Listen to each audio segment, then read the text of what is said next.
Hi guys, Asmo here, and today I have for you a treat, actually two treats. I have two runs through Act 1 which I recorded to compare how it looks like to level with the Orbs of Storm traditional speedrunning setup versus using the Chaos skills, Bane, ED Contagion.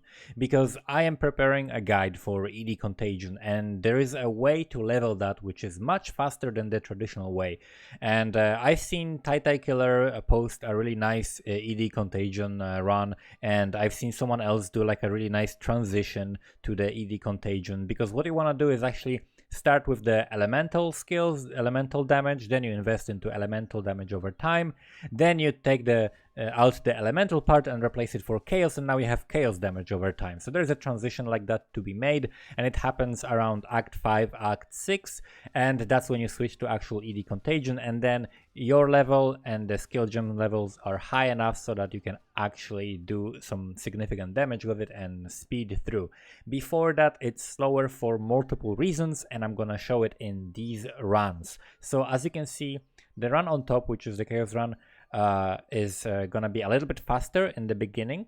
It has to worry a little bit less about links. It has to collect less currency, so I'm gonna be killing less actually on the chaos run. I will not kill Kuduku, I will not kill like the green skeleton and the climb and so on, because I don't need that much currency. But on the OOS run, I do, because I need to find the transmutes and alterations so that I can get the wand recipe, because I want to pretty much force getting the wand recipe at level 8. That way I can use it for Brutus, that way I can be much faster. So the wand recipe is one of the main differences between the speeds of these two builds. So in the example of the chaos run, you cannot benefit from any specific wand craft as much as you benefit with the Orb of Storms and the Stormblast Mine and so on, because the +1 to all chaos spells or +1 to socketed chaos spells was removed. There is no longer a recipe for that. So now you basically, even if you get lucky and get the +1 to all chaos skills, it's still not as good as the flat added cold or lightning damage that you get from the wand recipe. As you can see, we find some currency in the chaos run, so we're gonna have a very easy time.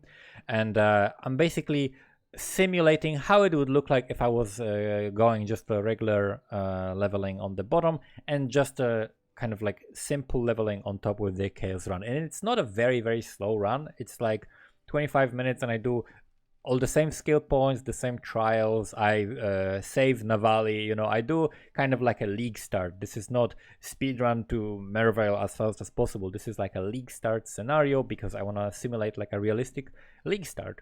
And even from that point of view, the Orb of Storms run is actually better prepared after Merivale to tackle the next act than the Chaos run, because the true power of the Wandcraft actually, it really pops off at level 20, like when you kill Val. That's when it's really strong. The Act 2 and Act 3 especially, when you have the access to level 20 Wandcrafts. Before that, it's not even that big of a difference, but it's still better in the case of Orb of Storms because of how quickly it kills staff, particularly in the single target, right? So you'll see that the runs are not perfectly equal. There are differences. This is just an example that I can show you so that you have like an idea of how the Chaos run would look like and how the Orb of Storms run would look like. In the Chaos run, I found an extra acceleration shrine. I found a second Quicksilver, I think on the ledge, so very early. But at the same time, I also didn't have a green socket for the smoke mine for a while, so that pretty much made up for the advantages that I made. So it's fairly similar. Like RNG is always gonna end up like on average pretty much the same, right? You're gonna have some things like you'll find MS boots versus you'll find a Quicksilver. You'll find the links faster versus you'll find some like more currency faster, so you'll have to kill less. There's always like multiple layers of RNG so that over time it evens out. But based on the principles, based on everything we know, the Chaos run is slower, and Act 1 is not even the best example of that. I think even if I like made a longer run, but it would be a really long video, if I made like a Act 3 run to kill Dominus, you'd see how much of a difference that is, because Once you get to Dominus and you have to do a lot of single target damage, the Orb of Storms and also like you get a Pyroclast Mine setup is much faster at killing single target than killing stuff with Blight, because you do pop the ED Contagion on a target and then what else can you do? You can just spam Blight, but for that you have to stand in place, and it's more dangerous when you're trying to go fast because you're gonna have a low life, low resistances, and so on. So as you can see, I have more items that I am picking up and selling the rare and magic items on the Orbs of Storm run. I'm picking up now my stuff, like the level 4 gems here that I'm gonna be able to equip soon. And the Chaos run is still running with Blight until I hit level 4, and then I'm gonna have Contagion, right? And you can have Contagion with Arcane Surge, with what is it called? With Frostblink early on, and that will clear very well. And then you also can have additionally the Blight with Infused Channeling. That will be your single target or just one tap, two tap very quickly monsters that you think will not die to Contagion itself. On the other hand, we have the Orb of Storms, Arcane Surge, Frostblink, and then we have Onslaught linked with the Frostbomb, which is the major advantage of running this skill. I could also use Onslaught with the Frostblink on the Chaos run. It would, however, not kill most of the time because I am not getting extra cold damage. I am not getting extra added elemental damage to that. So that skill would not kill, and I would have to like basically Blight first or Contagion, and then wait and then dash. So it wouldn't be really effective, but yes, a couple of times I would get that Onslaught, but I'm not sure if it's worth the extra currency on getting that extra gem. Because it and also the links, right? You also need to have links to support it. And as you can see, we are first to ledge on the Chaos run, and we are going to be finding a Quicksilver pretty soon on the ledge. A lot of monsters to kill there. And in the other run, we are still leveling our gems, killing some blue monsters here. I hope you can see this clearly on a split screen. I could post each run individually if you guys are interested in that, but I think you can see very comfortably even with this size. Like, do a full screen, and maybe on the phone it's problematic. So yes, extra Quicksilver Flask dropped on the Chaos run, and from that point on that character will be very speedy. On the other side, we don't have extra Quicksilver. I think later on I pick up maybe movement speed boots on the Orb of Storms run, so there will be that. And we have pretty much all of the links set up. Links are the important part in the early game. That's what you really want to focus on. And you want to try to not overkill. Like with both skills, they both have potential, right? Contagion has really good potential for leveling because, as you can see, I just pop Contagion on a whole pack, and then I Frostblink away from it. That damages them low enough so that they get finished off by Contagion, and then maybe it spreads to a couple of stragglers. I'm killing Kudoku because I definitely need the extra juice. I learned that from Havok, that basically you can force having the right length and the right currency if you just kill the right monsters at the right time. So you can just kind of like pace your currency, like, and pace what you're killing according to how much currency you have. Like if I dropped Alteration, Quicksilver, all the links, then I wouldn't be killing Kudoku, right? Obviously, because I don't need that, and it takes a bunch of time. But I am getting more experience, and I'm gonna get the right items, and then when I don't need it anymore, and I just skip it. As you can see, I have Acceleration Shrine on the top screen on the Chaos run, and the Acceleration Shrine will help me. It will help just get through the zone quicker, but I am freeing Navali because this is like a simulation of a league start. But as you can see, I already freed Navali, the Prophecy, and I'm actually entering the prison on the Chaos run, and I'm just entering the climb on the Orb of Storms one, right? And I have 2 Quicksilvers on the Chaos run. So how the hell is the Chaos run not gonna win, right? How, like, I'm getting really good RNG, like everything seems to be good, except for the fact that I'm gonna mess up not having green for the for the smoke mine, but I still have flame dash, right? I still flame dash all of the time. I'm not getting the full speed benefit, but I'm getting a bunch of it.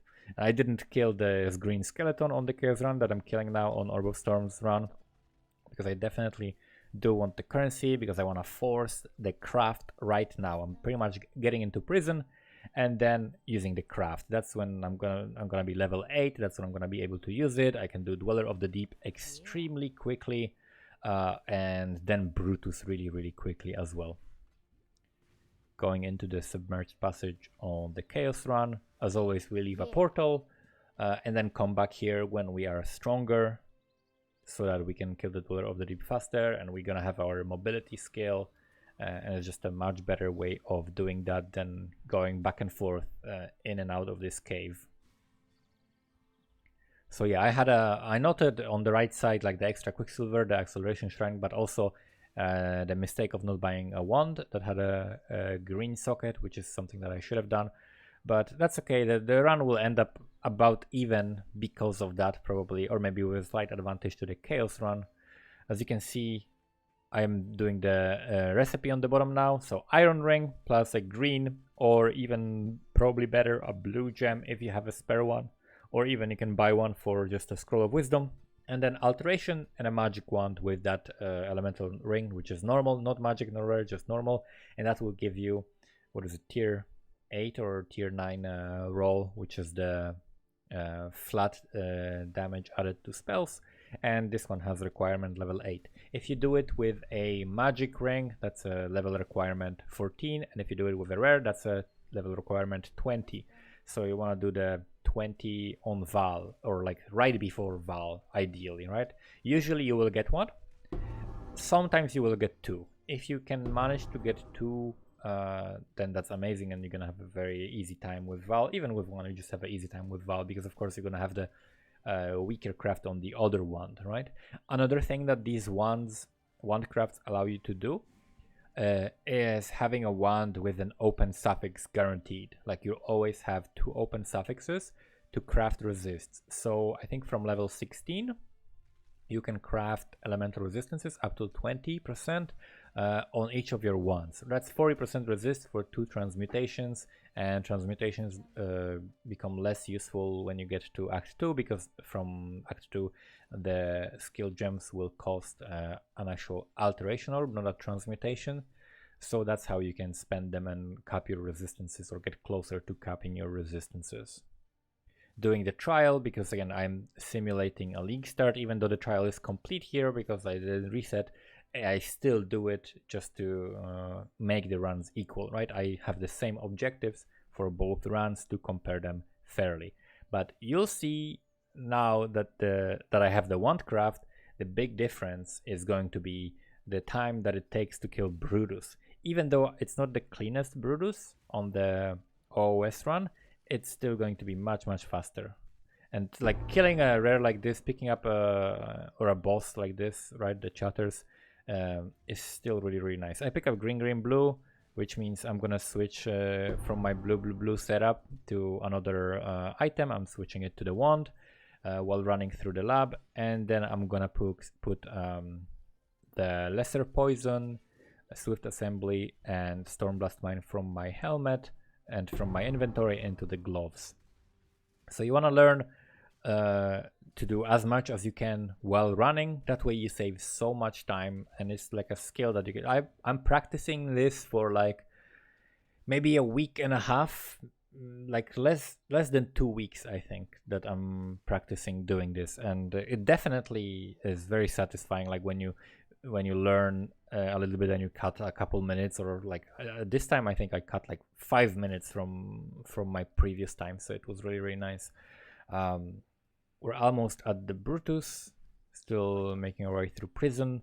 I still like don't know a lot of the layouts. Layouts are like a very minor thing in terms of like efficiency per learning time, I guess. Like if you're gonna just, I think it's better to just run over and over and learn mostly about the layers that way. Like pay attention, of course, but like learning a layout, sitting and learning layouts over and over again, like, and memorizing all of the layouts for all of the zones before becoming like decent at just doing stuff while running and the basic speed leveling skills, I think it's kind of counterproductive. Of course it's gonna help, of course layouts are important, but not as much as being able to do the basic stuff.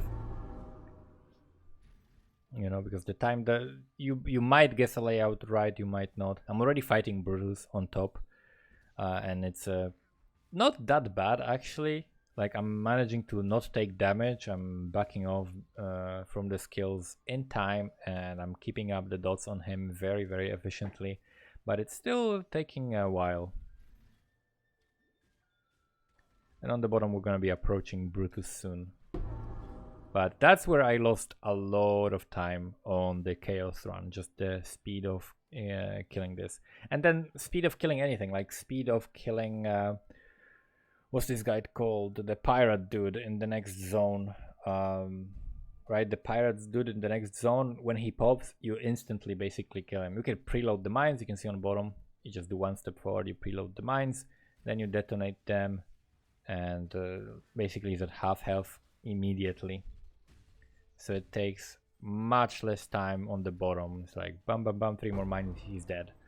So that's much, much, much better. And I pretty much caught up to the other run by the Brutus. Yeah. And now on one hand, I will have the extra Quicksilver. On the other hand, I will have the Smoke Mine immediately. But the speed at which I'm killing things is just so much better on the Orbs of Storms run that it starts taking over. And the moment it really takes over is like Act 2 and 3. So this run is just like an example.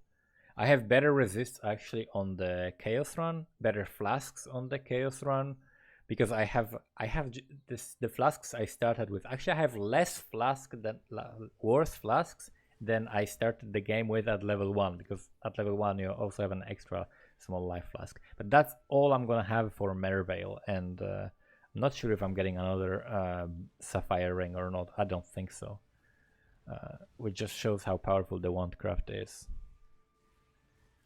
It takes so long to kill essences, for example, with ED Contagion / Blight. It really takes a while. So whenever I see an essence and I'm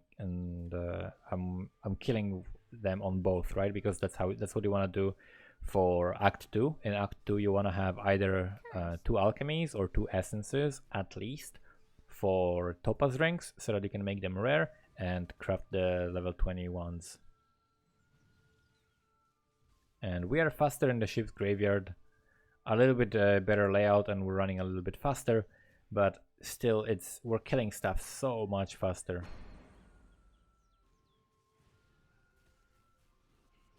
So I think next videos I'm gonna be trying to post like a good run for leveling, or like just a run but like with good commentary about what to do when leveling ED Contagion, because that's one of my favorite league starters. I will be either going minor, and I already have a guide for that on my channel, or I'll be going ED Contagion, one or the other. It depends on the league pretty much, right? Like if the league is more single target focused, then probably Ball Lightning Minor. If the league is more like clear speed and mapping content, then I will be going for ED Contagion, right? That pretty much makes perfect sense. So that's what I'm gonna be doing, one or the other, and I have pretty decently like figured out the leveling strategy. So I already shared the minor one. Now I'm gonna be starting to share the ED Contagion Trickster leveling, and I think it will help a lot of people because ED Contagion is one of the most popular starting builds. It's just so comfortable. It can run any map mods. Like the only thing you don't want to run is like no regen, I guess, because no regen is annoying, but you can still run no regen. That's the cool thing about Trickster, is because of their node. I don't know what it's called. Is it quick recovery or whatever? The one that recovers your energy, shield, life, and mana on kill, like 2%, 2%, 4%, something like that. And that helps you so much, because as long as using one ED Contagion kills something, and it kills a pack or multiple packs, then you are getting the mana, life, energy shield back, and that way you're sustaining your mana, so you don't even need a mana flask or anything like that. You can still do these maps, although they get really tricky if it's like high level maps, so I would try to stay away from region, or rather no region maps. Closing in on Merveil, and we're definitely killing stuff faster on the Orb of Storm setup. And another thing is, because we killed some more stuff earlier on, we're slightly higher level, so we're going slightly quicker through the mobs later on, and we have to kill a little bit less of them. And as you can see, I'm still trying to fight Fairgraves with the ED Contagion build. It is definitely a much slower build, and we have to like actually fight him. Like, it's an actual fight. He deals damage to me and stuff, and on the Orbs of Storms we just blow him up instantly with the mines. We get ED on the other run on Orbs of Storms. I also like make sure to save ED in an offhand, so I put my spare wand and I think a shield, so blue blue green and blue blue blue, I put it in the offhand, and that's where I'm gonna be leveling ED, Contagion, Blight, Swift Affliction, Controlled Destruction, and maybe Malevolence. So those are the gems you want to level throughout the story, so that later on when you switch, you actually already have leveled gems, right? And Merveil fight much quicker on the Orb of Storms character, and it deals with it even using the shittiest flasks possible. I literally have one small life flask and one small mana flask. You just have to know how to dodge. Failed TP because I actually leveled up, but I already had it queued in my head. I'm gonna TP and refresh the flasks, but I actually didn't need it because I accidentally leveled up. So I should have stayed and just not worried about the TP, but I did TP because I already had like predetermined in my head that that's what I'm doing, and then didn't realize in time that I'm actually leveling up. Last teleport of Merveil. He's gonna do some screaming, and that's it. So that's like a 22-minute Merveil with everything done. We're picking up all the skill points, we're doing all the crafts, we're picking up all the extra currency. We're also trying to find wands that, like for example, if you find wands with like +2 chaos or chaos damage over time multiplier, then you can save that for later. That will help you later on, so that you don't have to find all of them like all over again, right, from scratch. You actually start with some gear when you transition. And you can also look for like damage over time. Also cold damage over time could be helpful, because later on you want to use like cold snap, right? Cold snap is the transitional skill which has like elemental damage and damage over time, so you can start investing into passives with damage over time. That also will benefit your chaos skills later, as well as the cold snap early on. So getting through this zone, picking up some generic spell damage. There's a shrine with extra AoE, I think. And like you can see how much the damage lags behind the other build. It just takes a bunch to kill them. You need like really good ones with like a bunch of spell damage. Like you really need to pay attention to that, or you need like +2 chaos gems or chaos damage over time multiplier early on in order to comfortably clear. Other than that, you're just gonna feel like this is way too slow and I'm doing something wrong. My character doesn't feel very powerful. Well, if you do the Orb of Storms, Stormblast Mine, Frost Bomb, and then later Cold Snap, it feels like I'm just one-shotting everything and running through it, right? And you don't care. So another essence. That's why it took me a little bit longer even to go, because I picked up more essences on the Chaos run as well. And now the Merveil fight. So it's not the worst. It's like 25 minutes, right? So it's only like 3 or 4 minutes difference from the other run. But the runs, of course, are not perfect. But of course, as I said multiple times already, the wand crafts that you're getting later on in Act 2 make even bigger difference. It makes a huge impact, to the point that if I had to guess how long it would take me leveling one way versus the other, I guess I would save maybe like depending how fast you're going, right? Like if you're going really fast, maybe you're saving 40 minutes because it's actually a pretty big difference. If you're going slower, then maybe you're saving an hour or 2 hours. So this is a pretty big difference, and if you want to actually get to maps quick and you want to play the character that feels good, then you want to do it the better way, which is going to come in the future videos. So hopefully this is a helpful comparison. Thank you guys for watching, and see you next time.